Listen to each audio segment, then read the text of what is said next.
Torah speaks about how leprosy manifests itself. If it's on the body, it's a white lesion. It's a tag. But it could actually manifest itself on garments, on a structure, one's home. Person sees an intense red discoloration on the bricks or on the concrete, or an intense green. And he calls the Kohen to make an evaluation. And the Kohen makes an evaluation. He pronounces the house as a leprous house. But before he pronounces it, he tells the owner of the house to take all the possessions of the house, put them outside the house. Why?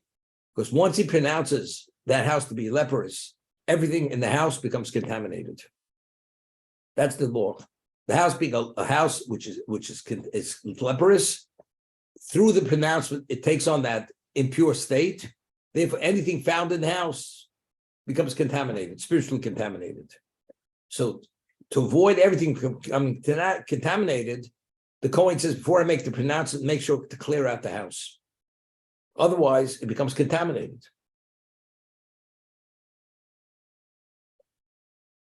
Now the question is why? Why does God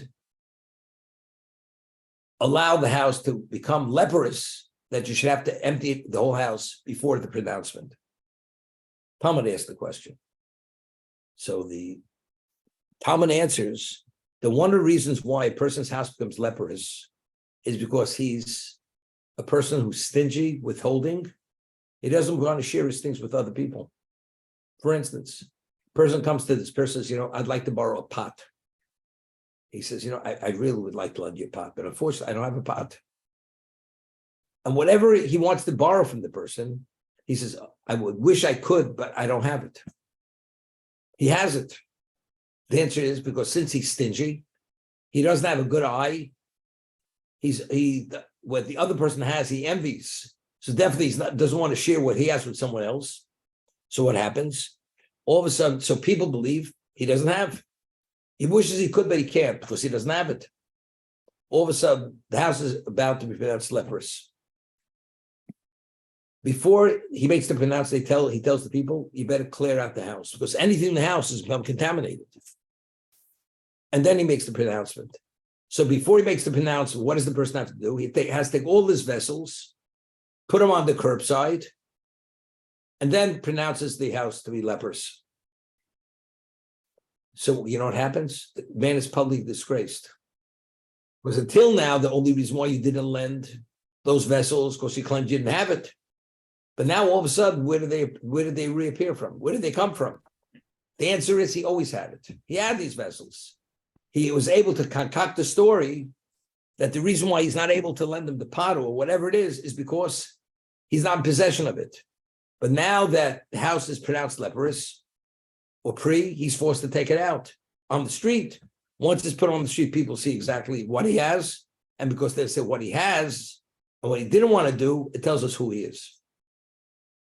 That's the story in Gittin.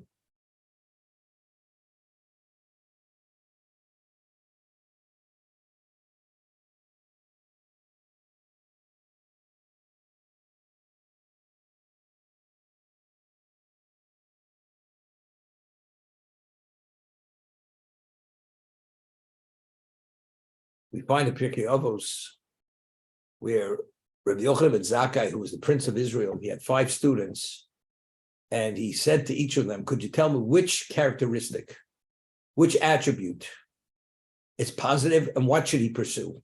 What should he pursue as a positive attribute? So one of them says, ayin tova, to have a good eye. When you see somebody else having something, you should be happy for the person. That's a good eye. You should have lev tov, a good heart. If you have a good heart, you're always there to help other people. Then he says, tell me what's negative in a person. So the one who said a good eye, he says a bad eye. You have a bad eye. Meaning whenever you see another person, there's an envy. You always see him in a negative light. You're always sniping at the other person and you're always deprecating. That's a bad eye. So either you have the good eye or bad eye. And then you have a good heart or a bad heart. Lev tov, lev ra. You have a good heart, you do good things. Because what motivates a person? It's not only his mind, you have that energy. The energy that you have, you want to invest and supplant it in a certain type of setting, which is positive.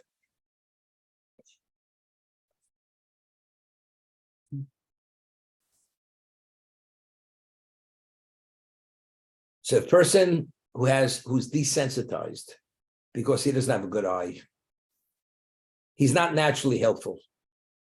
When you ask him anything, before he responds, he has about 90 reasons why he's not going to do it. Almost at an ingenious rate. He's able to think about it and come up with the most brilliant reason why he's able to extricate himself from the obligation to do the mitzvah.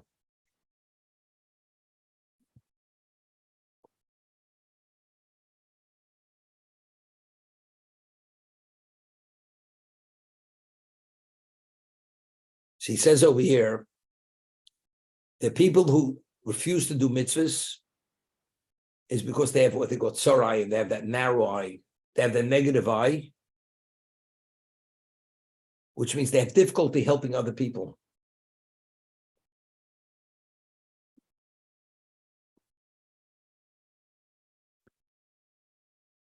Too low? Yeah.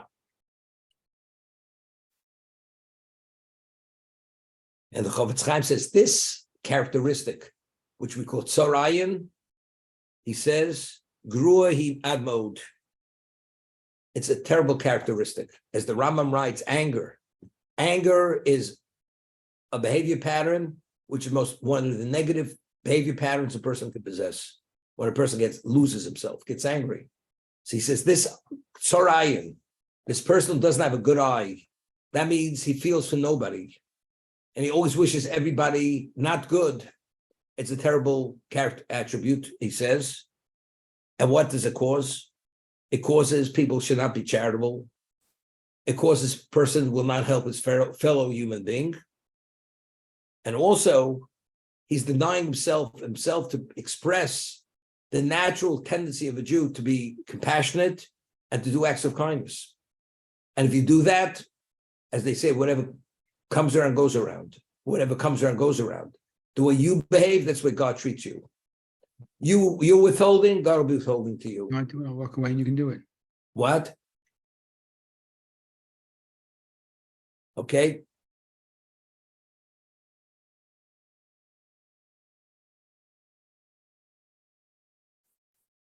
And he quotes, we read before the destruction of Sodom, God says, I hear the outcries of Sodom. Meaning they put a person to death because he did acts of loving kindness. You know what this is? You see something in such a negative light. The Sodomites didn't give charity. Why didn't they give charity? We know there's a law of self-defense. If somebody approaches you, God forbid, to take your life, you have an obligation to respond to protect your own life. Sodom themselves, they were so driven and they had such envy when it came to material.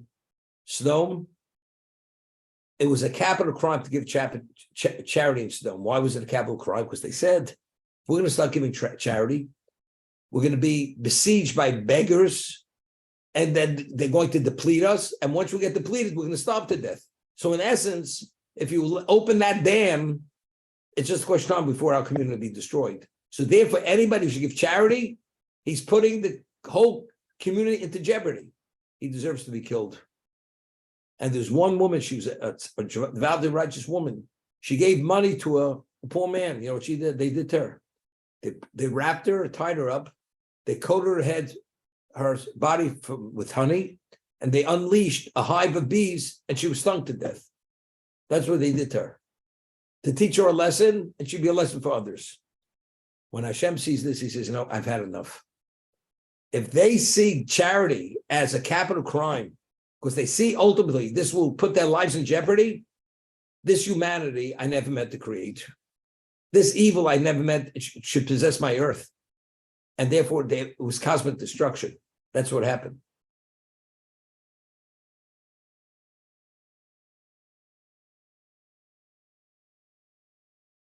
But where did it all emanate from? From the bad eye. Because if naturally you want to be given, you don't come up with all these contrived, nonsensical reasons that this will lead to what?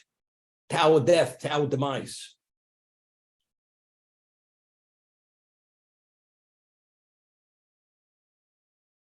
Many years ago, there was a parlor meeting for a certain person, I'm not going to mention his name, to raise money for his political campaign. He was a very nice person, very, very wealthy. And he once shared with me his philosophy in life. He's against charity. Why is he against charity? Doesn't believe in helping poor people or people in need. He says, and he speaks like a tzaddik, he says, there's nothing beyond God's ability. So if God himself denied the poor man his basic amenities, what does that mean? It means God doesn't want him to have. That I have, because God wanted I should have wealth. So if I'm supposed to have wealth, he's supposed to be poor. I'm not supposed to meddle with God's decision. God wants the other man to be poor. You ever hear such perverted thinking? Such a warped mind. Therefore, I'm not supposed to help the person. I'm doing the wrong thing to help him. Because if God doesn't want him to have, I'm backing God rather than helping him.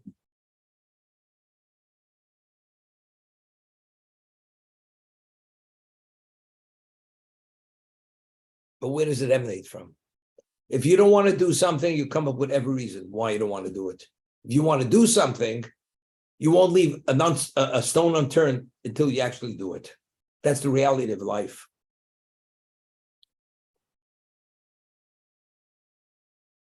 The Midrash tells us that about the golden calf, Moshe Rabbeinu ascended 40 days, and due to a miscalculation, they made a golden calf. They did idolatry. As a result of that, they broke the first set of tablets. Moshe Rabbeinu broke them when he came down. It wasn't simple. The relationship afterwards was an arm's length relationship with God because of this. Why did they do idolatry? Why? They heard the 10 commandments from God. I am your God who took you out of Egypt. You should not have alien gods. We heard it directly from God. So how did he get involved in idolatry? You know what it says? Before we became Jews, there were certain incestuous relationships that were permitted to us. So what happens if you terminate the relationship with God? That means you reinstated, you go back to where you were. Then all those sexual relationships, which today became off limits, which are considered incest, so because we're Jews. But if we nullify and we know that relationship, we're back where we originally wanted to be. We could have all those forbidden sexual relations. So the Talmud tells us, Lo ovdu b'nei egel. We only serve the egel lehater lemarayis, only to permit the forbidden relationships, sexual relationships to them. So why did they come up with this miscalculation? It wasn't just a mistake. It's because they had a conflict of interest. They wanted to end up with idolatry, because if they do idolatry, their relationship with God is terminated. If it's terminated, now they're no different than any other Noahide, and every sexual relationship is permitted to them as it's permitted to other Noahides. You ever hear such a thing? The level of conflict of interest could be at such a subtle level that could actually lead you off the cliff, which it did with the Chet Egel.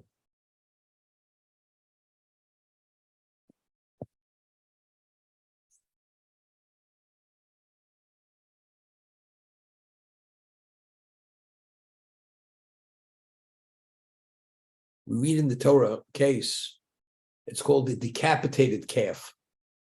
We read about it towards the end of the book of Dvarim, the end of Shoftim. What's the decapitated calf? So the Torah describes if you find a Jew outside of the community, he was murdered. He was murdered. And it's a question, from which community did he come from? Did he come from community A, the Jewish, or community B? So if you don't know exactly, you measure the distance from the community to where you find the corpse. And that tells you which community he was from.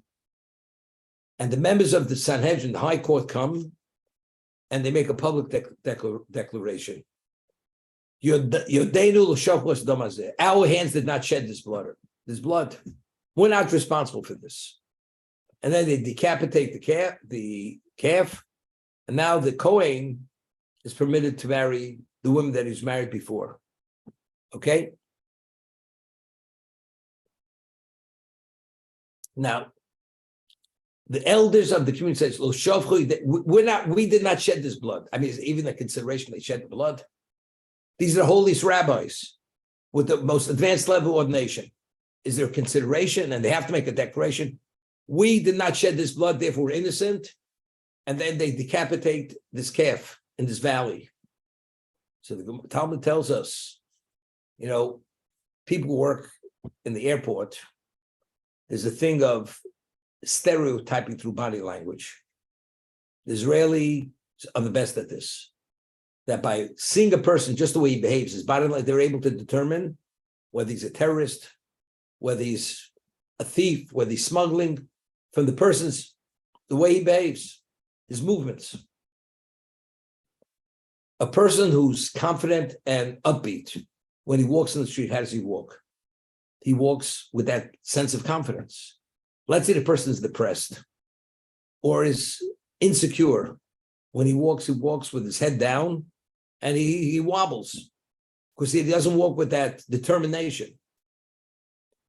When a person victimizes a person, which victim does he choose?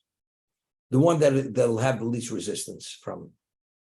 So if he goes and he observes people walking and he sees this man, he's walking with his shoulders slumped, his head is down, and he looks like he's preoccupied with something in his mind, and this man is not having a good life. And he's walking out the city.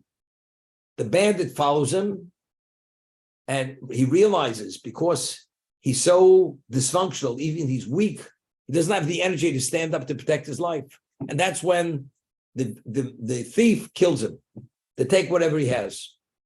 So why did he identify him as this person? Because he wasn't sufficiently nourished. He didn't have the confidence because he doesn't have the friendships and the relationships with certain people.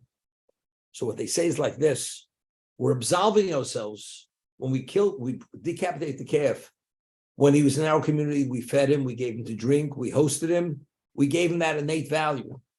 As a result of that, the reason why he was killed, not because he left our community with a shrunken body and with a face which spoke clearly that we were not concerned for him. Therefore, we carry no responsibility because we did what we could for him, and unfortunately, he was victimized. But it's not due that his low self-esteem caused him to his body movements should manifest themselves in this result. Again, same thing. I think I gave him enough. But if a person has a broader understanding of what it means helping a fellow Jew and hosting him, it's not enough. It's not enough to give him $1, go buy yourself a sandwich. Normally, you don't need a restaurant, I'll underwrite it. Doesn't work that way.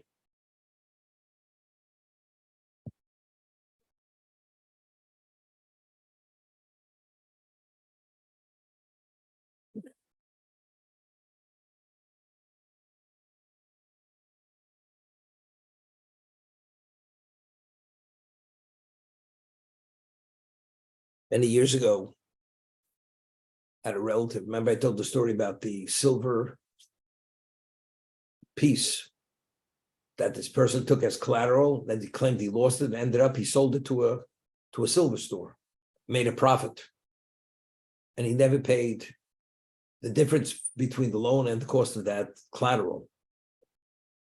So the man didn't know very much. And he used to have a rabbi used to come to his house to study with him. He was then in his 50s. And the two leading Torah sages of the generation come, and he was a wealthy man. And they ring his bell. It's a building with a doorman. It's no doorman. They're at his door of his apartment. They ring his bell. And there's Rav Moshe Feinstein and Rav Yaakov Kamenetsky. These are two leading Torah sages in the world. And they ring the bell. They'd like to see him. They wanted him to get involved in supporting something. So this person's wife comes to the door. He says, my husband's learning now. Could you come back some other time? You understand? Lahavdil, if the president of the United States will come to your door, you can tell him to come back some other time. These are people who took out of their time, their precious time, and they're not studying to raise money for a certain cause, and they come to your door. And you tell them you have time to see them. There's only one answer. Because if you understood who they were, because you're not who you should be, therefore you don't understand who they are. You'd open the door and you'd raise every dollar for them within the next so many hours.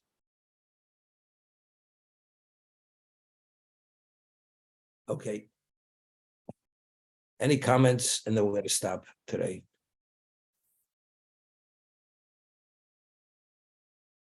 Larry. I was wonderful, Rabbi. I was fascinated by the detail and the amount